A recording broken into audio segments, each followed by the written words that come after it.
Hey everyone, welcome to episode 11 of the Dialogue Podcast. Today we are diving into criticism. What do you do with it? How do you give it? How do you receive it? And how do you apply it to your life moving forward? Kind of a touchy subject for a lot of us, so I hope this one is helpful for you. So, are you ready? I'm ready. You look ready. You got your hat on backwards and stuff. It's go time. That's right. You know it. Dude, I can dig it. As you and Miles and Hudson would say, better act know me. That's right. Right? Better act like you know me. That's right. Yeah, that would That's be the true translation. interpretation. Yep. Everybody's kids have those, random words like they can't say spaghetti right or something like that. So that's kind of one of ours. Yep. And you just shorthand it and it becomes like part of your family vernacular forever. That's right. You never say that word right again for just no reason. And then you botch it in public and people just think you're an And idiot. it's super, which like, is no. where I am today. So welcome to episode 11, where I sound like an idiot. All right, so it is officially episode 11. We're in the double digits. How does that make you feel? Makes me feel good. And I got to tell you, I'm showing up now that we're in double digits. I'm showing up with a little bit of a game plan in the back of my head. Really? Yeah, because I don't know what we're talking about. Okay. And so, and that's fine by me. I don't mind, us sort of externally processing things or going off the cuff. But are you planning on like Uno reversing me? I might reverse it. What? I mean, I got something in the back of my head in case. Well, now I'm in case intrigued. the conversation is dragging. Now I'm intrigued. Yeah. And you're just gonna leave it there. Unless you want Wow. me to take it there. I mean, I just want you to know I'm loaded. Just gonna let it sit and marinate for a minute. I'm ready to. Okay. Oh, how the turntable. I always love a good Office reference. It makes everything better. Okay, so you start.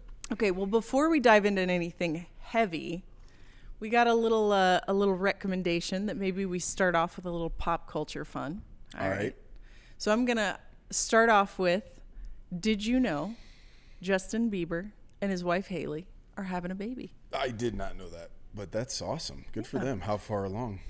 That's a good question. I don't know. She looked like she was fairly far along. She's one of those people that's rude. like, so, no, it's not rude. Sorry, Hailey. No shade. All right, Hailey, let me go ahead and unpack this for you, honey. Is you it- are so tiny that to have any kind of a bump means that you probably are farther along. That's how some of those Isn't people it are. kind It's of like they don't show until they're farther along. Ladies' etiquette to be like, you barely showing at all. I can hardly tell. But you're like, no, she looks like she's Probably gestation about of an elephant. Okay, I did not say that. Let's not put words in my mouth. Hey, it just came in. She's 6 months. There you go. See, I was going to say 20 weeks. Nailed it. It's almost like I've done this before. Thanks. Thrice. I have. And she has that similar like Reese's egg, baby belly shape that I did. So I feel like it's familiar to me. I know approximately how that rolls.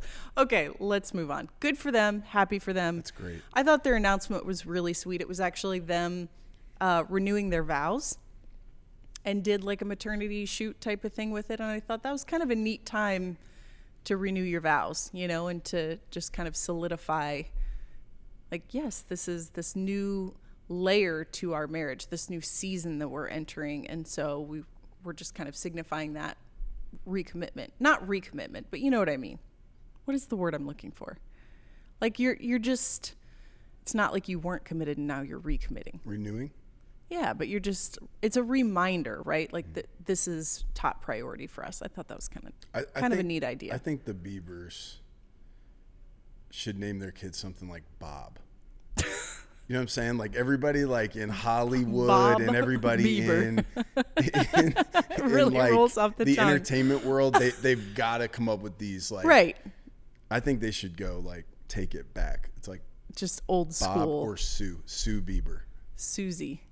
Sue, Sue. Sue or Bob. That would be such a flex. It would actually. Yeah. I vote yes. I'm here for it. Okay. In other pop culture news, here's something that might make you a little bit sad, or maybe not. I don't know how you feel about it. Red Lobster is going under. Wholesale. I'm going to be done. honest. I thought Red Lobster already was under. Really? You didn't know they still existed? You don't see Red Lobster very often. It's been a while since there's I've seen not a Red ton. Lobster. And basically, I don't think anybody was eating lobster there anymore. It was basically cheddar biscuits. Like people showed up, ate Yes. cheddar biscuits, and left. So actually, funny enough, that's not what put them under. You know what it was? What they actually said. So they were like 11 million in the hole. Is that right? 11 million in the hole this past quarter. You know what it was? Endless shrimp. The fact that they offered that endless shrimp dinner deal, whatever. Yeah. Took them out, man. They couldn't deal anymore. Isn't that crazy? So to all of you that took advantage of that, shame on you. Hey, You're the reason they went under. Actually, that reminds me of a story. So back, you can fact check me on this. It must have been the late 80s. McDonald's did a deal where if you bought a certain cup, you were able to get coffee for life. Okay.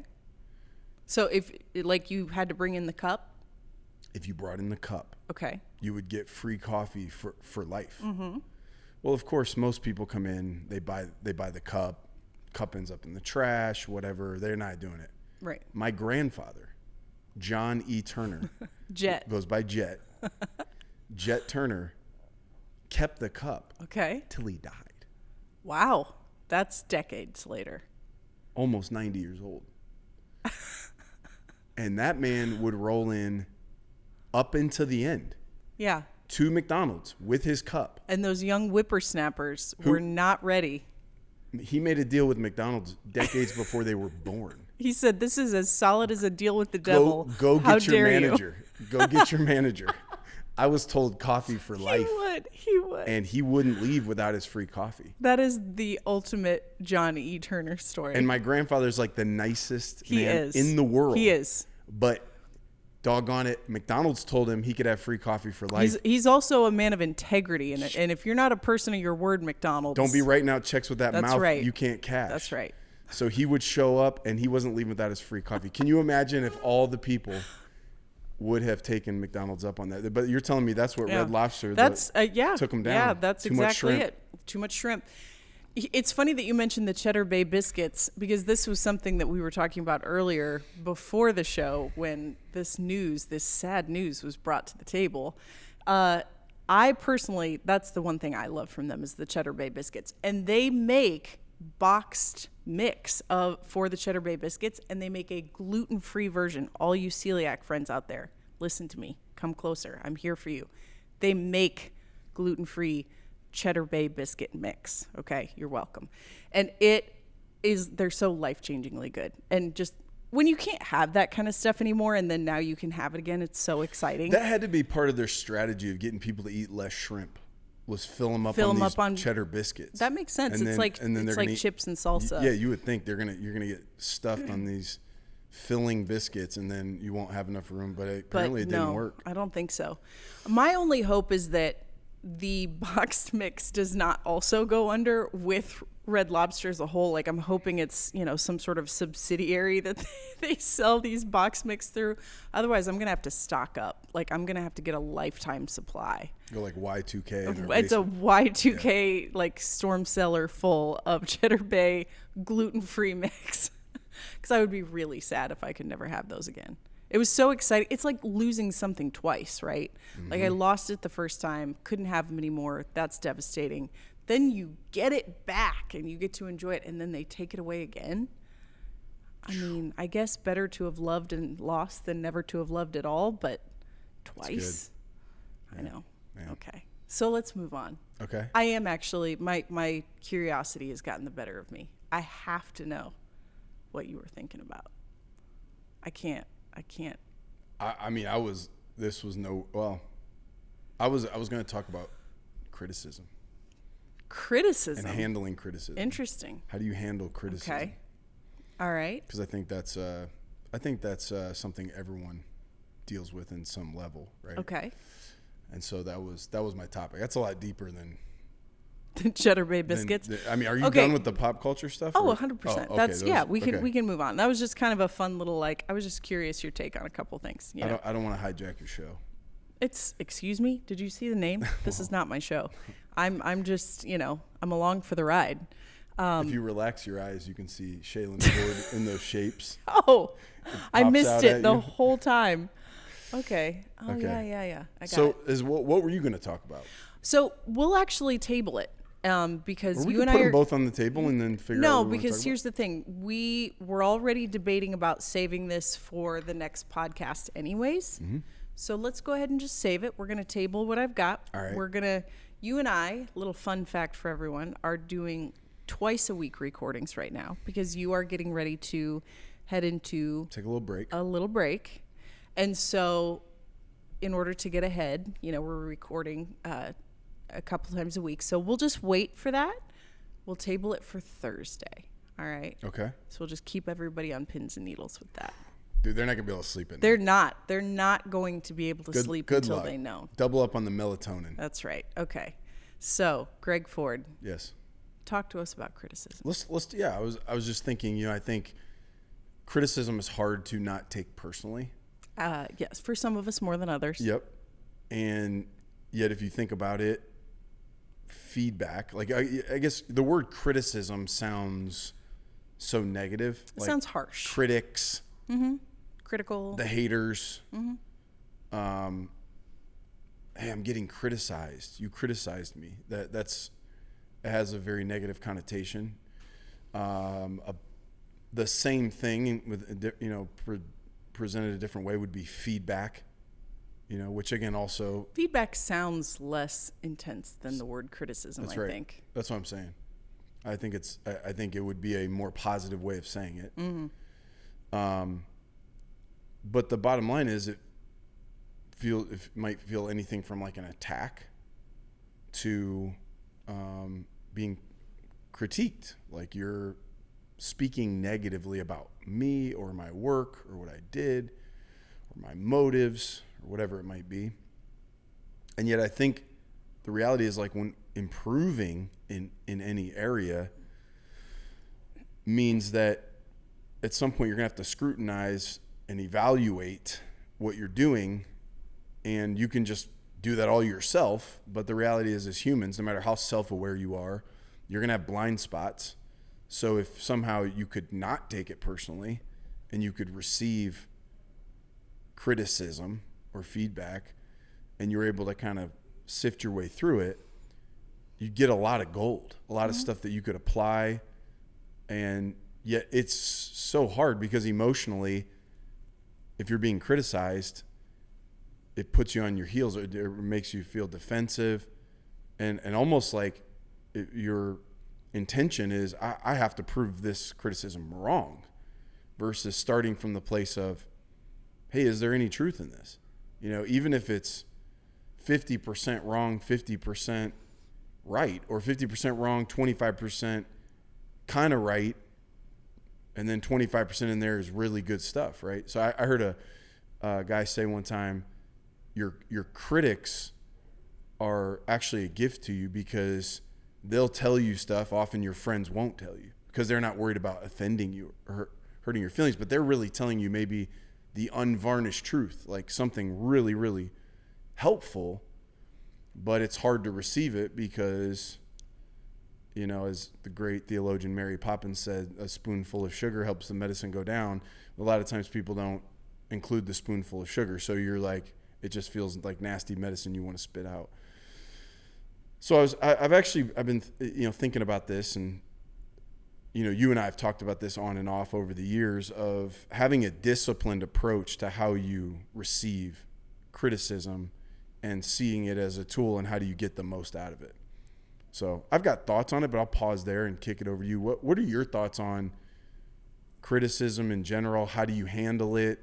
How do you not let it ruin your life or ruin your day or whatever? How do you maximize it? What are your thoughts? I think criticism is a hard one because there's some of it that is really helpful. And like, even if someone didn't mean it as constructive criticism, it could be constructive in your life, right?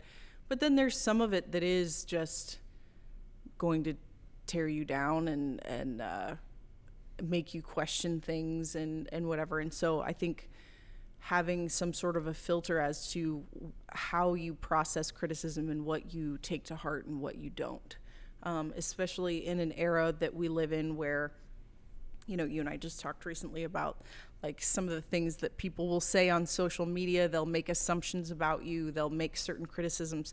And so you have to go like, well, is that actually a helpful criticism? Is there a kernel of truth I can take from that? Or is that just wholesale, like just someone being mean? And I shouldn't be holding on to that. The other thing too, I think that makes criticism so hard is that essentially what a criticism is pointing out is an area where you lack, an area where you could, when you say something could improve, it's basically saying like it's not where it needs to be now. Or you missed. And so that's hard to hear, and depending on your personality type, that's harder for some than others, where it's like you feel like that's such a devastating blow, even if somebody didn't mean it to be, right? For a lot of people, it's like someone is trying to just help them up their game, but what they hear and what they feel is like they're just kind of internally destroyed, because it's like, oh, you just pointed out where I'm not enough is how it feels, right? So learning how to kind of filter through that and see a criticism for what it really is, which, especially if it's coming from someone who loves you and is trying to help you, it's like, yeah, they're not trying to tear me down. This person is just trying to help me expand in this area, improve, tighten up something, whatever. But yeah, that's, I don't know.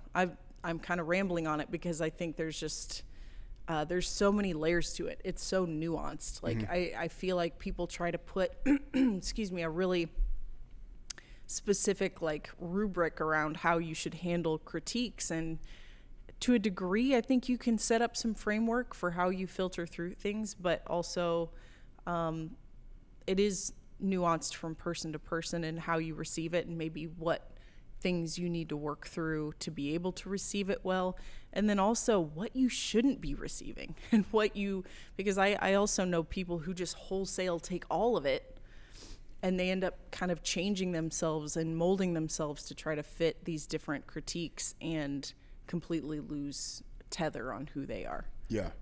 I think kind of the first part when I think about like receiving criticism is, or how you deal with it, is really kind of how thick your skin is.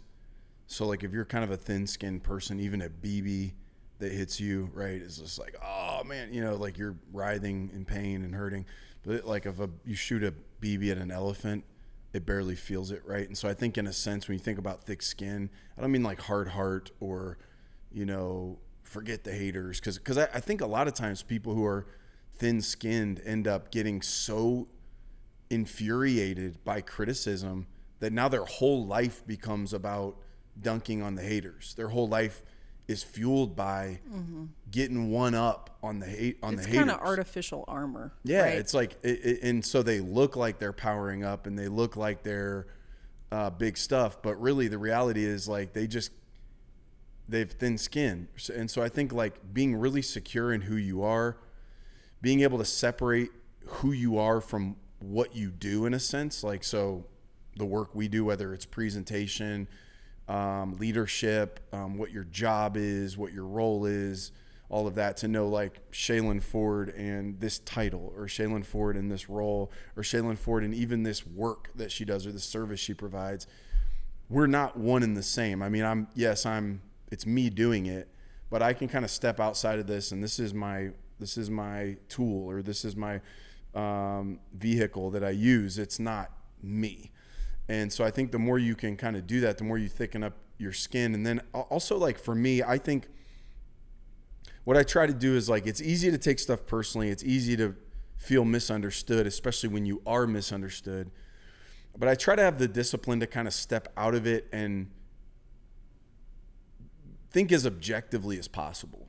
So like, for example, I'll get criticized, on social media. So let's say like, okay, how do we, our church, or you and I, how do we approach social media? Well, for a long time, social media, when it first came out, was like this app, and it was like, this thing that a lot of people thought was just this self-indulgent profile. You're just getting on there, blah, blah, blah, right? Well, and it still could be that, but really social media is a community. It's a bunch of communities where people have their attention. People are there, they're focused, they're dialoguing, they're interacting. So in my opinion, like the messages that we're wanting to put out there, we want to be in those communities. We want to be in those dialogues. So whether it's Instagram or Facebook or YouTube or TikTok or whatever, like we want to be in that world. Not because I'm lacking for things to do or you are, but when we started the church, right, we went to community hubs. You go to a farmer's market, you go to a community rec center, the YMCA, you go to a basketball court where people are playing out and you'd make friends. And it's still good to do that, but social media is now another version of that. Mm-hmm. So to be out in that space, right, and to be adding your voice and listening and conversing, I think is really important. Every single platform has a psychology to that platform. So most people, again, what's your psychology when you go to Instagram, right? Your thumb is doing this. Like you're not on there to watch 15-minute videos or 20-minute videos. You go to YouTube, your mind's in a different place. You're willing to watch 3 minutes, 8 minutes, 10 minutes, 15 minutes, maybe an hour, right? You go to podcasts. This podcast will be an hour or so, right? People know, hey, I could start and stop it, but they'll turn this on the treadmill or when they're driving a distance because they know how long it's going to be. Mm-hmm. So what do, right? We tailor content to each of those spaces. So you put something on Instagram, it's a 10-second clip, right? Mm-hmm.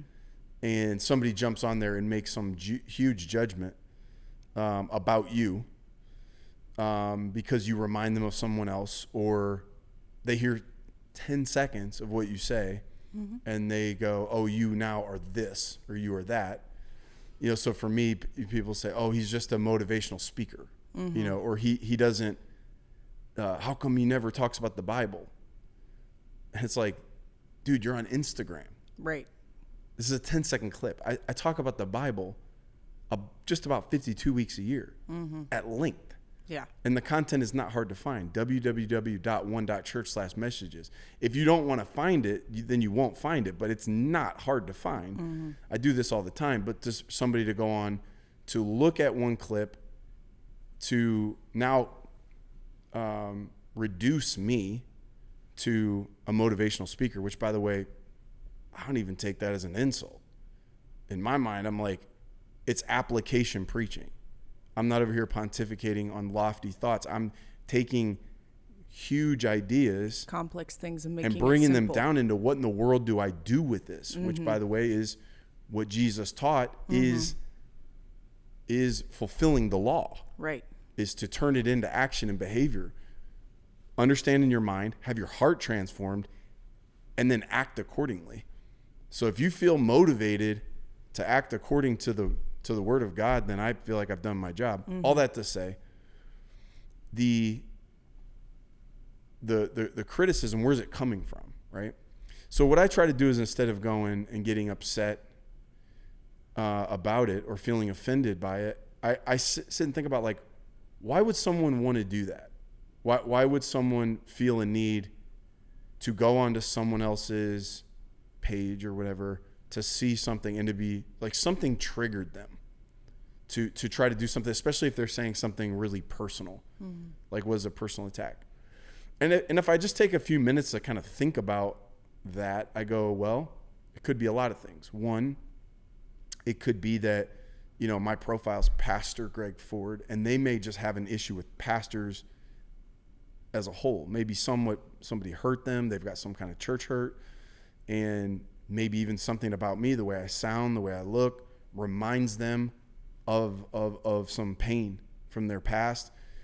And in a sense, they may feel like people like me are a threat to the world. Like we're either hypocritical or we are destructive, mean, fake, whatever.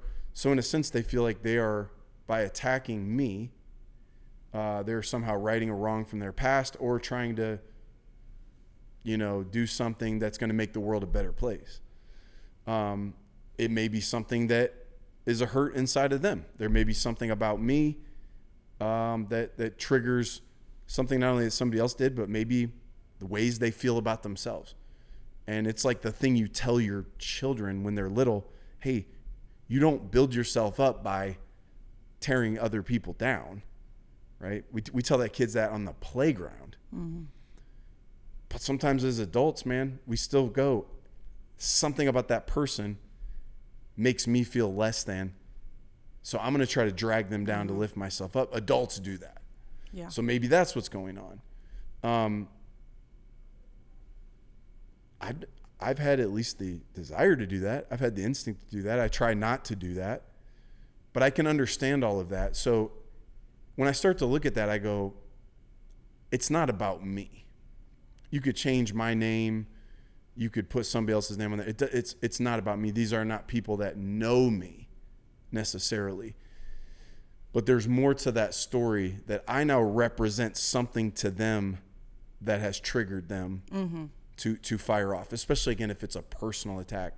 So with that, it's not that I appreciate it or that I want that to happen, but I can actually develop a level of compassion for that person, because it's Definitely. like, it's like, man, that stinks. Like part of their backstory that they're hurt by something. Yeah, there's something in here that rhymes with something that hurt them. And they watched the 10-second clip, made a whole bunch of assumptions, because frankly, if we knew each other, we might have a lot in common. There might be things that bother them that bothers me too. Right. But again, so that's where, to me, I'm able to probably thicken my skin up a little bit and not have those things feel like this major blow that punctured my skin or hit an organ or something like that. I've got some more thoughts, but I'll kick it over to you, get any reactions that you have or anything you want to add to that or push back.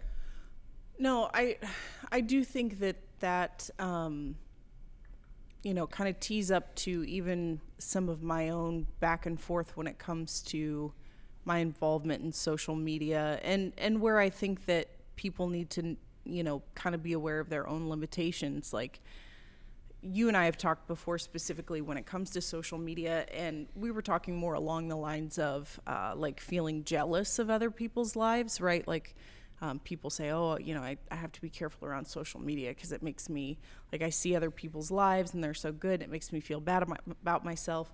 And so their answer was to just stay off of social media entirely. Well, that doesn't fix the problem, because your issue with jealousy still follows you everywhere. You're still going to see a car in the parking lot at the grocery store that you wish you had. You're still going to see somebody else's house. You're going to see, somebody else's spouse, somebody else's whatever. You'd have to be a hermit. You'd have to be a hermit. And so the answer is not to stay off of social media. The answer is to kind of drill down on what it is that makes you jealous. Yes. And start dealing with that issue. And there may be, so this is the tie-in for me, is this next part. There may be a season where you take a break from social media, or you limit your exposure to certain things until you've healed that area of yourself, so that then you can come back to it and it doesn't affect you the way you did before, right? But the answer is not to forever stay away from it.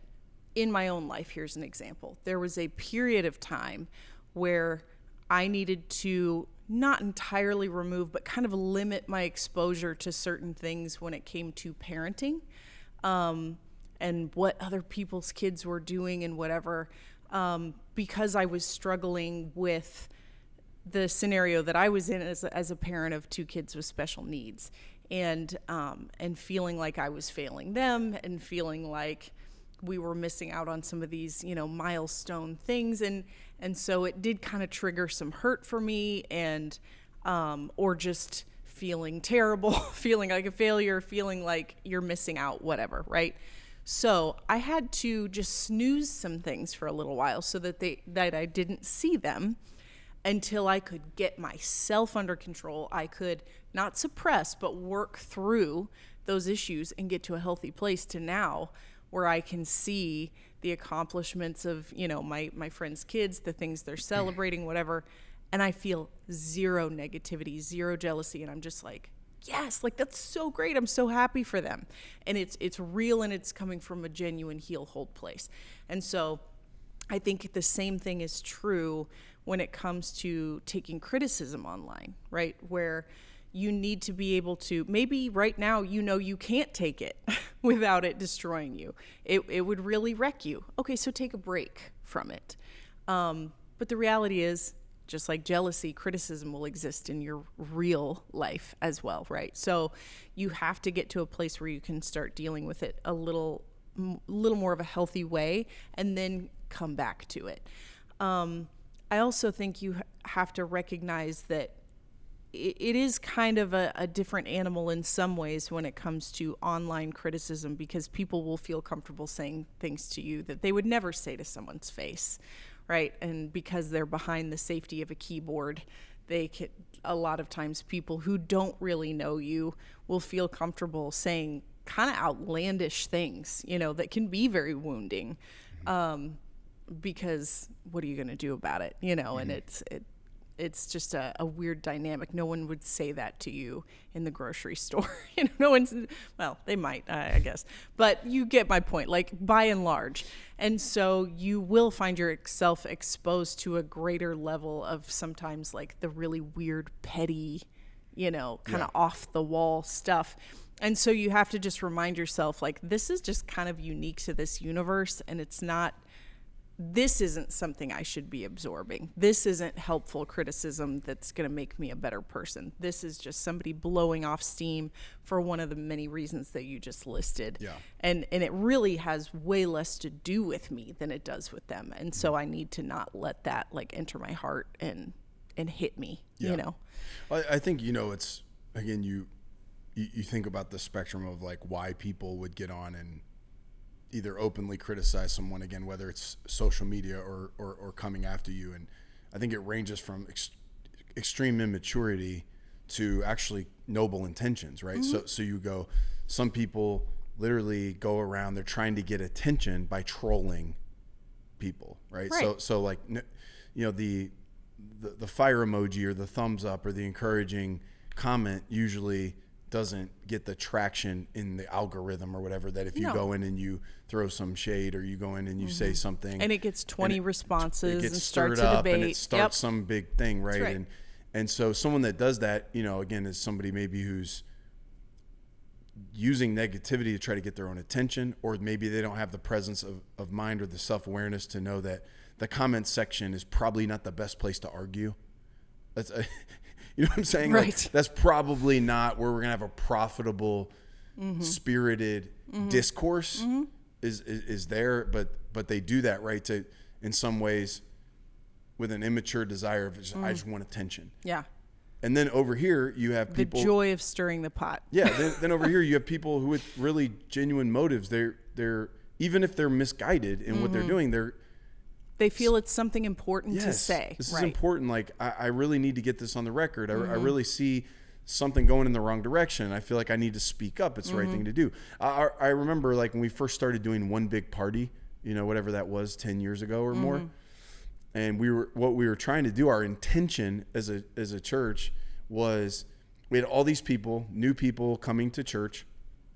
A lot of them had really never had church in their habit. And so they were people maybe who had partied in their life. They were very funny people, and yet they would come to church and it was like completely stoic, right? No expression. They weren't sure, are we allowed to laugh at the jokes? Like they felt very uncomfortable there. And I remember a friend of mine was like, man, we need to teach our people in our church how to celebrate. Like in church, like there's so many good things happening that God is doing. So we came up with this One Big Party thing, and I kind of drew attention to, hey, we're going to be having this party, and the world party's to forget and the church party's to remember. And I remember we were coming up with like these little details of things we were going to do. One of the things was we said, hey, let's get these little shot cups and do shots of Red Bull, and we'll just have people walking around in trays with shots of Red Bull, so people were coming in, whatever. And at the time, it was like tongue in cheek. We weren't trying to be irreverent, but I remember a lady who came. I think it was like her niece or nephew was getting baptized, and she had an issue with alcohol and partying and whatever, and had come out of that, and was living in freedom. And she sent me a very long email of saying like, hey, I showed up to your church and you guys are doing shots of Red Bull. Now I understand it was Red Bull, but it seemed immature. Like, why would you do that? Like, it just doesn't seem like something that should happen in a church. And, again, it was probably 10 years ago. I was in my early 30s. I remember feeling immediately defensive. Like, come on, lady, like lighten up. We weren't doing anything wrong. We're having a good time. Who made the rules? It's like, we're not doing something irreverent. We're actually, the spirit of what we're doing is celebrating what God has done. We're not allowing the world to take parties away from us. Read the Old Testament, the festivals, went weeks, so our heart was in the right place. But this criticism that she had, when I read it, initially I felt defensive, but then I started to step back and think about it. I'm like, you know what?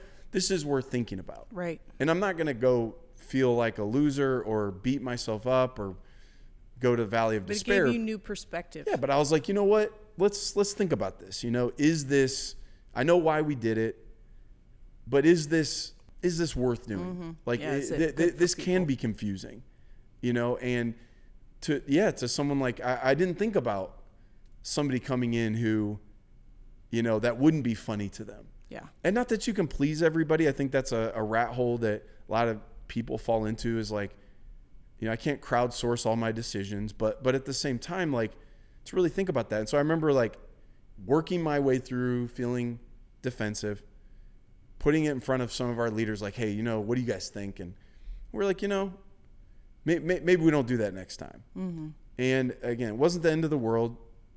She may or may not have overreacted. I don't know. I just know, like, what was I going to do with that? Instead of firing back at her some smart aleck, snarky comment, or even just something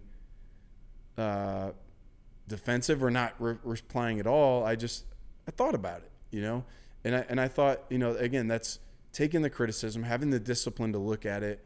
Is there any truth to this? Is there anything for us to think about, rethink? And so I think the more you can do that, like, it thickens up your skin. It does, like, she did bring up a good question. Whether she posed the question well or not, she was opening up a subject that I needed to think about. We needed to think about. I remember when that baptism video went viral, when I was, slamming people in the tank. And I remember, like, you remember when that all went down, like the comedian got a hold of it, and it still every once in a while catches. Yeah, for those who are not aware what this video is, there was a time when Greg was doing baptisms, and a couple of the guys that he was baptizing, one guy was actually a former professional wrestler. Another guy was just big dude. And they were like, I kind of want my baptism to be symbolic of the change in my life. Like, it was this big radical change, right? I used to have this really crazy lifestyle, and now it's something else. And so it was very personal. It wasn't to make fun or make light of baptism at all. But between you and this guy, it was like, man, slam that old life into this tank. Like, dunk me, man, was kind of the vibe. And so you really, like, dunked them hard. It wasn't this very gentle little, down and up. It was kind of a big thing, but it was actually personally deeply symbolic for those two guys of the spiritual change that they had experienced. But if you didn't understand the concept and you just see it without any kind of, context around it, you could definitely understand how it would be misconstrued. Absolutely. And so, yes, a comedian got a hold of it. He cracked some jokes about, like, if your pastor really wanted to be, a WWE wrestler in a previous life and whatever, and it took off. Yeah, millions, like 30 million or something. It's way more than that now. But I mean, it kind of was like a hot thing for a minute, and people were calling me like, I saw this thing. Is that your husband? It was, and I got kind of wild. Shredded. You got right? shredded on social media. I mean, a lot of people going like, yeah. To the point that there was even one video that was like, this guy's a heretic, that somebody needs to take him out, like, actually death threat. You should be killed. Yeah. It was an unnerving time. Yeah. And, it was this, like, deluge of, like, people misunderstanding me and what I was doing and what our intentions were. And I remember the baptism service. I remember being so excited about what God was doing in those people's lives. Exactly. I truly never thought Never in a million years that this is going to go viral or whatever. Like, it wasn't for show. No. It wasn't to try to, not even a little bit, not but this bombastic thing. When the way it was packaged and it went out, I absolutely could see how Right. that would look like that. Oh, 100%. It would look sacrilegious. It would look like 100%. I'm on some kind of ego trip, or I'm making a spectacle Right. out of baptism or whatever. And I know what was in my heart. I know it was in my intention. I know it was going through my mind, and it wasn't any of that. But I get it. If I was in their shoes and I was flipping through the internet and I saw that, I'd be like, what in the world, man? Who is this guy? What is he doing? This is a circus, man. Why are they taking this really great thing like baptism and turning it into a 3-ring circus? And, this is ridiculous. Like, I'm sure I've done that with other things that I didn't fully get or know. So did it feel good to have people misunderstanding me or attacking me or saying things about me that were unkind? No, it didn't feel good, but it allowed me to take that criticism in stride without it like fully demoralizing me. It was like, I get it. I totally understand how that looks. And then now I can decide, okay, what do I do about it? And we had like a response like, hey, this is kind of going a little bit crazy. Like, let me give a little commentary of where we were coming from. And of course that doesn't get near as much traction as the other. And all that to say, not everybody's going to have this, video that's kind of wild and you get hit with 100,000 criticisms. But in a sense, like, to be able to take criticism, even if you don't agree with it, even if it's dead stinking wrong, to step back and to understand, hey, if I was in their shoes, in that perspective, I can totally see how it would seem the way it seems to them, how it would appear the way it looks to them. I understand that. I can get it. And so I'm not, even though they may even intend it to be personal. There were people that really tried to make it personal for me, that I went, no, I'm not going to take it that way because I understand where you're coming from. And I've probably done the same thing. I'm sure I've done the same thing to other people. Maybe I didn't go post about it, but in my own mind and heart, I thought that. I was reductive of that person. And so I think when you do that, then it allows you to not get caught up in, I got to clap back. I got to fight back. I got to turn this into, a fight for justice. I'm actually able to let the BB hit my thick skin and fall down, and to make decisions about what's next. Because if I would have absorbed all of that negative energy that was being aimed at me, I might have been tempted to go, you know what? You ain't seen nothing yet. Wait till you see the next baptism. Right. All right. You think those were big? I'm coming off the top rope. All right. You know what next time I'm doing? Okay. And to try to now go, nobody's going to back me in the corner, dude. Watch what I do. Now I have crossed the line. Now all these things, they provoked me into making it bigger just to show them, show the haters that they're not going to get the best of me. And you see people do that, man. Their life becomes about proving the critics wrong, getting even, getting ahead, instead of, like, I stepped back from that and I was like, you know what? I'm not ashamed of what we did. I know where it was coming from, but I'm not going to now baptize people in response. That's right. To a misunderstanding and go, well, nobody's going to. No, I said, you know what? I'm not going to make it a spectacle. I never meant for it to be one. That's right. And so now what I'm going to do is I'm not even going to do that, because I don't want to open it up. It's not about me. And it wasn't about me then, and I'm not going to make it about me now.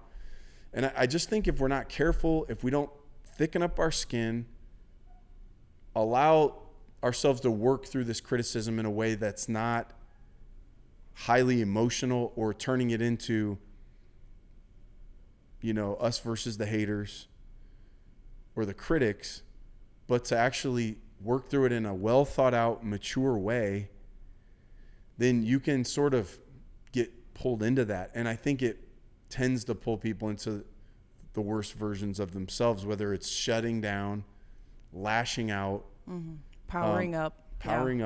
And again, this, I mean, we're using case studies like videos and things that went on social. I mean, this could be something that never sees the light of day in terms of the internet, but it's what's happening in your home, what's happening in your workplace, among the people around you. I'm getting criticism, so now I'm going to show this person up in this way. And now, because you were misunderstood originally, and you're offended or you're triggered to be defensive by the feedback or the criticism, now all of a sudden I'm off my game, and my life becomes about me versus this person, and I got to get back on top. And I think it's I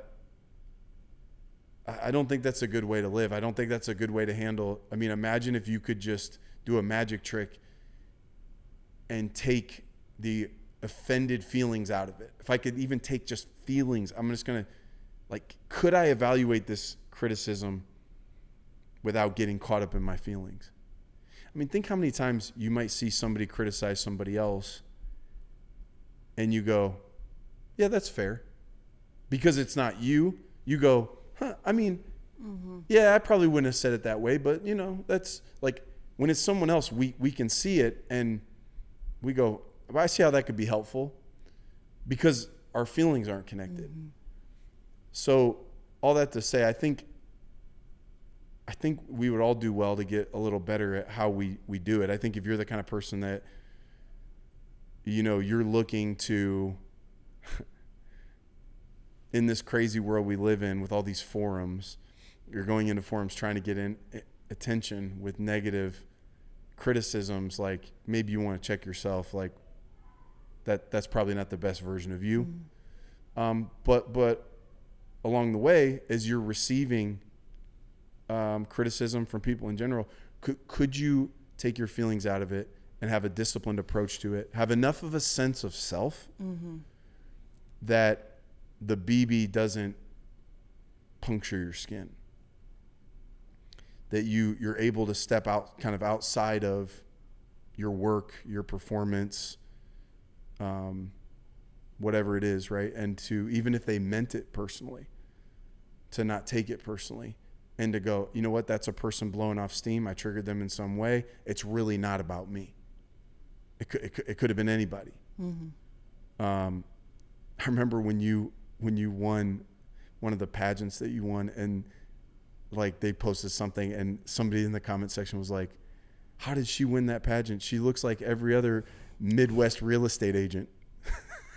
I mean, they're not wrong. It is kind of a general look. But I remember thinking, it's like that could feel so personal, but it's like no, that person had one, that they had one in the chamber. That was kind of and so it wasn't about you. It was about like, apparently the Midwest real estate agent, you know, is in their crawl, right? And they're like, you know what, I got to take this shot. It wasn't Shaylyn Ford, the human being with a soul. And, you know, I'm really after this person. I hear you. I think that that's probably kind of a good, like, high level example of being able to see some of these criticisms and not take them personally, right? So, for example, a lot of people, it was, another blonde-haired, blue-eyed girl wins, right? Which, I mean, there hasn't been for over a decade, but whatever, like, that's the perception, right? And I get it. I get where people feel like there's a certain, like, bias in certain spheres, and I would fit the bias. So, like you said, it isn't about me. It's not about you. It's about the category that I seem like I fit. On another platform, I was being ripped to shreds and, you know, you look like a man and you're whatever, because not specifically because they had it out for me, but because it was how they were showing their devotion to another candidate from another country, you know, and they wanted love your neighbor, hate your enemy. That's right. They wanted to build her up by tearing everybody else down. And so I happen to be, you know, an easy target in that range. So it's like, it has nothing to do with me. It has everything to do with the fact that they're obsessed with her. They love her. They're devoted to her. And so they want to, you know, tear everybody else down. So I think that is a good example of like a setting where you have to go, this actually has nothing to do with me because none of these people know me. And it really is just based on their perception of me. And so you cannot take that to heart. Yeah. You can't. So There's I think more going on, and it's really it. Although they personally attacked me, right, it's really not about me. it's really not personal, it's actually. not personal. Yeah. So that's, I think, a good segue, Greg, into my question that I had in my head for you, which is, what is kind of a filter that people can use to help separate out, like, what are some criticisms that I should hear and that I should consider and take to heart, and what are things that I should just let bounce off of me? Or do you have some more? I mean, you've kind of touched on a few things, but like, what are some recommendations if you had to kind of bullet point it for people? I mean, okay, I think it gets down to, you think about what role they play in your life and what role you play in theirs, right? Okay. So we talked at one point years ago in the church about just categories of relationships. I mean, you have people who are in the crowd. These are people who do not know you. They're in the periphery of your life. They, and you just can't, like, they shouldn't even be able to ruin your day. Right. Because they don't know. And you can't spend your life running around going, but let me tell you, you don't know me. Waste every drop of energy stop. you have. Like, let it go. Yep. It really doesn't. Like, that one didn't even hit the skin at all. It's just whizzing right past me. Like, so there's that. Once you then get into the types of relationships where it's like we're on the same team, right? Whether it's people we work with, people that are in our community, and we're having conversations, I think it's really trying to make sure I'm hearing what they're saying, not just mincing their words or, going, but you said this. No, what were they trying to say? So I think that's where just little basic tools like, hey, okay, what I heard you say was this. Is that what you said? Give them a chance to clear it up. Not everybody's great with words. And frankly, like I talked some time ago about locution, illocution, perlocution, right? Locution are the words that the actual word said. The actual word said. Illocution is what is meant by those words, and perlocution is what I hear when you what say I perceived that word. So if you say sorry means something. If you say sorry and you really are sincere, and you're, or if you're like, sorry, right? That doesn't mean you're actually apologizing, or you have any remorse. That just means get off my back, right? And then what do I hear when you say it? So I think, like, when someone is criticizing you, finding out what actually are you criticizing? Like, are you assuming something about my motive? Are you didn't like how I said it? You think it might have been, you perceived, or it might have been perceived by others a certain way? Was it, if you're criticizing my message, are you saying that my intent is bad, I didn't prepare myself well, or I didn't communicate well? I mean, what is it? Is it a skill that you're criticizing, or is it style, whatever, right? And so I think being able to do that. I also think in general, we need to assume good motives of the people around us, unless they've really proven to have evil intention.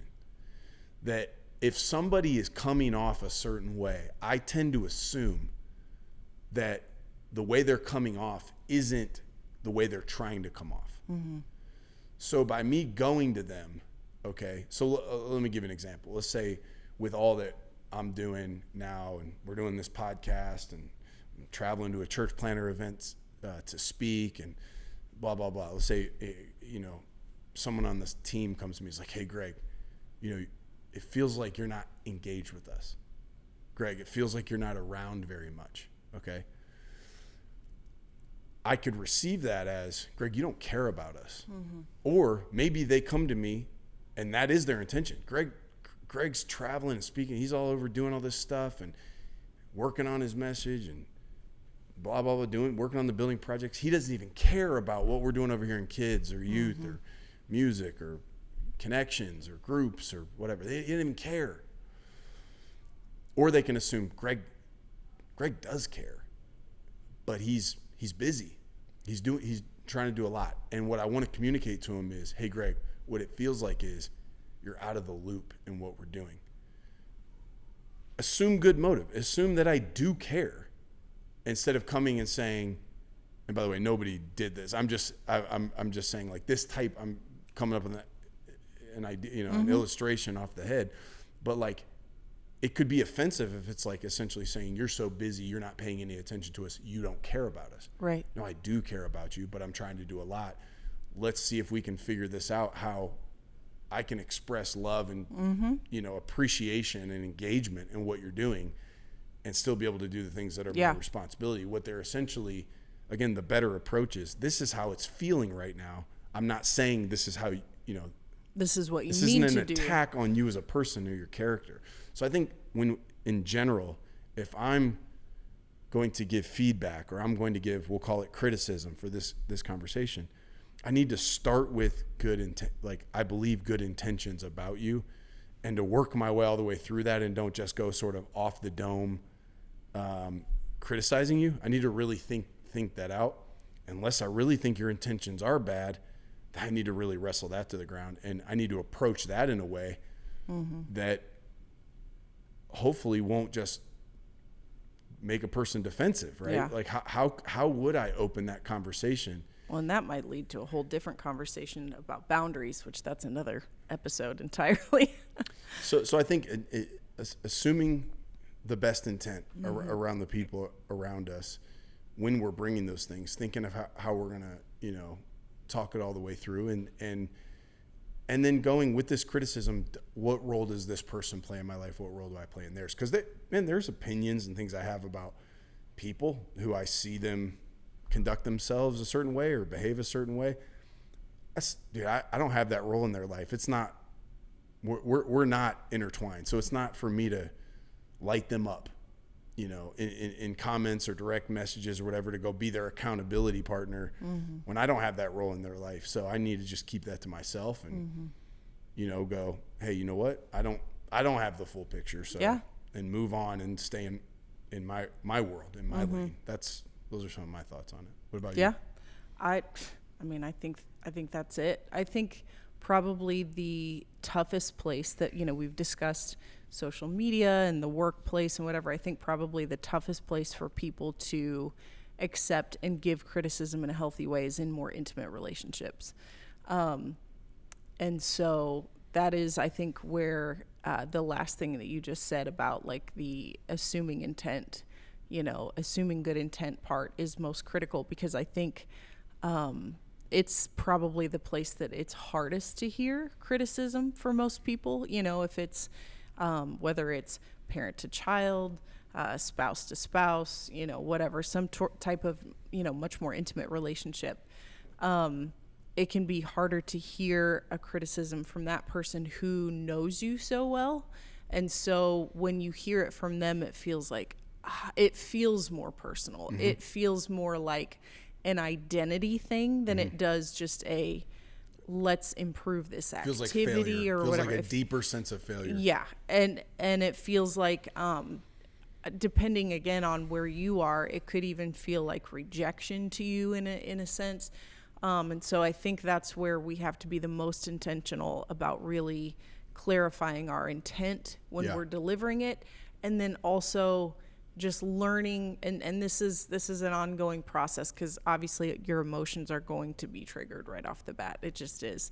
But learning how to see past how it made me feel when you first brought this up, and what are you actually trying to do, or what are you trying to help me with? What are you trying to bring to my attention, so that I can actually improve in a way, that it may have been a little bit tough for me to hear, but I know that because you have my best intentions at heart, you want to help me get somewhere. And so that one is, I think, where the intent piece is probably the most critical, is that level of relationship. So I have two more thoughts on this, and then I'm all out after this. Right. Okay. So the first one is, one of the patterns I've noticed when it comes to feedback, if you think about the personality spectrums, right? The personality spectrum of, take like an Enneagram 8, like a strong personality, a high D on the disc, like somebody that would almost, you'd kind of be scared to go criticize, because you're like, man, this is a strong personality. It's a big personality, aggressive type person. And often people won't go confront them or criticize them because they're afraid that they won't receive it well. And if they don't receive it well and get defensive, it's going to turn into a big fight. And that does happen from time to time. But when you have a person with that personality type who's a little bit intimidating, but if they're healthy, I've noticed a lot of them take criticism really well. They actually receive it really well. Like they don't become combative. They actually, for whatever reason, like they're able to, like, when you come and just square right between the eyes and you're like, hey, I'm just going to shoot you straight.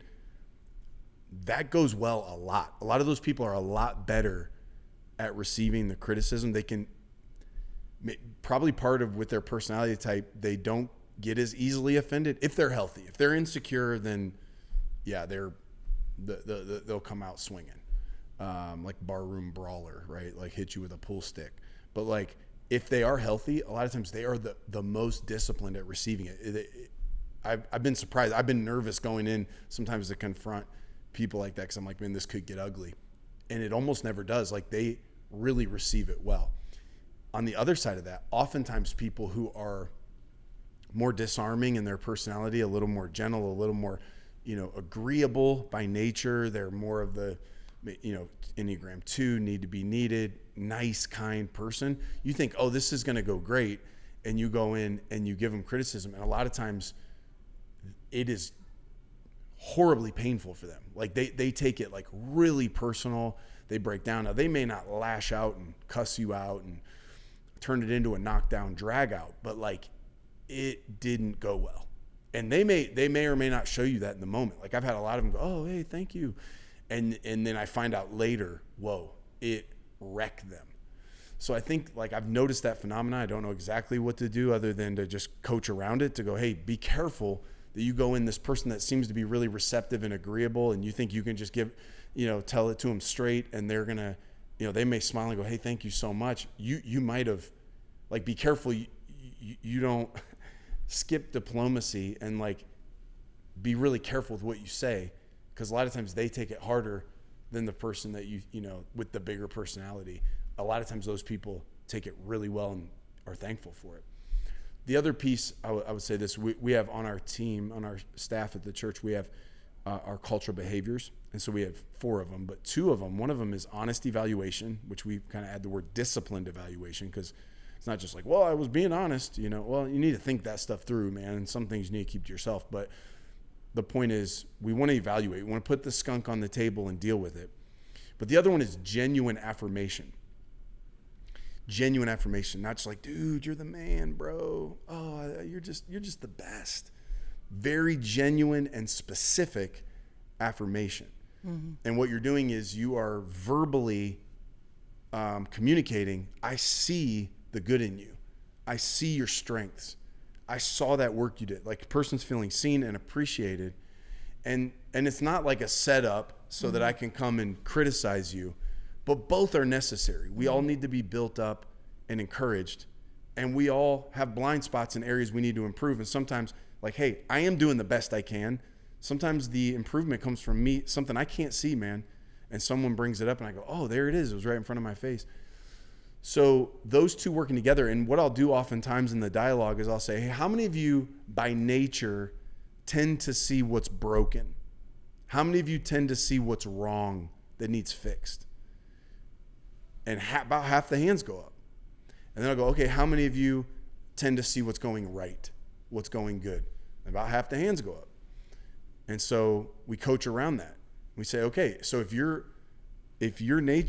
tend to see what's going wrong, then it might feel like every time you're around, you are Debbie Downer, always talking about what's broken.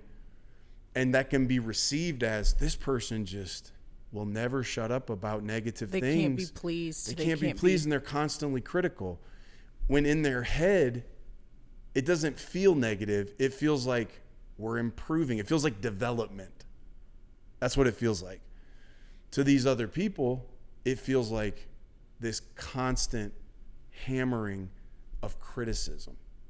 So if you're the person that tends to see the negative and what's wrong and be critical by nature, you have to add the discipline of going, I'm not just going to sound off every time I don't like something. I'm going to actually have a system and a process for how I deliver that, when I deliver it, and some of it I'm going to just need to keep to myself. Mm-hmm. And I'm going to have to balance this out by, even if it isn't natural, I'm going to develop the skill of affirming and encouraging. And I'm going to, even a habit around, hey, I'm going to get my head up and look for the things people are doing right, that I can build them up. Otherwise, everybody's going to be ducking every time they see me coming. Let's swing over here. The people that feel very uncomfortable with negative conversations are always feeling nitpicked and picked apart and criticized. And it's okay. So they'd rather put their head in the sand and sing Kumbaya. This is, hey, no, everything's good.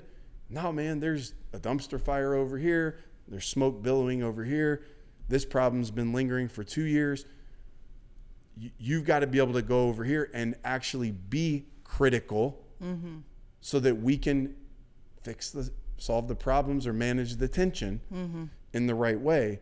And so I think it starts with that self-awareness and knowing where I'm going to have to maybe step outside of what feels normal to me or natural, something outside of my nature or nurture, to have both of them going.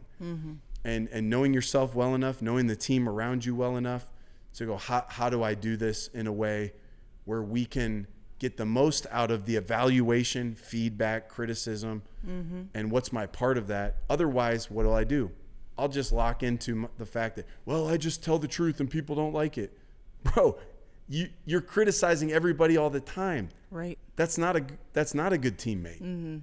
Like, yes, you have a gift. You see what's broken, but you have to develop a skill, which is encouragement, affirmation. They really work well together. And, you know, so all that to say, I think you got to kind of know who you are.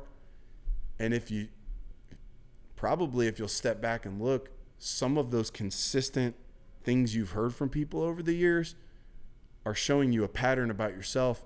It's not that you need to throw out your evaluation or the fact that you see what's not working, but maybe you need to add some other components to round you out a little bit to make you a better teammate. Yeah, I think, you know, one of the sayings we've heard before and used is, you know, some things are a problem to be solved and some things are a tension to be managed. And I think that in that scenario, that is a tension to be managed. You don't want to eliminate the criticism and you don't want to eliminate the people who see the best in things. Those are both gifts. But I like the way you said that. Those are gifts that need to also be honed into a skill set, into how do I use this to bless the team that I work on even more, you know, that my ability to see the good is balanced with my willingness to dive into things that are uncomfortable, and my ability to see what needs to improve and what can get better is also tempered with, I still celebrate the wins and I don't overlook them just looking for the negatives. So that's good. I think that was a great discussion. Yeah. Thanks for the Uno reverse. Thanks for being a very encouraging friend and also someone that's helped me see things in myself that here. Yeah, that I need to improve on. Some of the best improvements of my life have come from your observations and your courage to bring it up in the right way. And I always trust about you, there's not one part of you that wants to tear me down. There's not one part of you that's like, I want to make Greg's life harder. So I know that if you bring it up, it's something you've thought about, you've probably held on to for a little bit, and that you're truly bringing, because you don't want me ignorantly to be making decisions on a blind spot that would cost me something I would regret later. So I know that about you. And even the times where I maybe have gotten defensive out of the gate, I feel like over the years I've gotten less defensive out of the gate. Oh, you handle because of, like, I really trust you. And so thank you for the way that you've done that. And I'm sorry for the times I've been overly critical and not encouraging enough. It goes both ways. I agree. I feel the same way. I feel like, you know, some of the biggest improvements in my life have come because you've been willing to bring stuff up to me even when you knew it was hard for me to hear. And so I appreciate that. And I think we've both become better people because of our ability to just keep those lines of communication open no matter what. So yeah. I appreciate it. So, all right, there you go. All righty. Episode 11 in the books. See ya.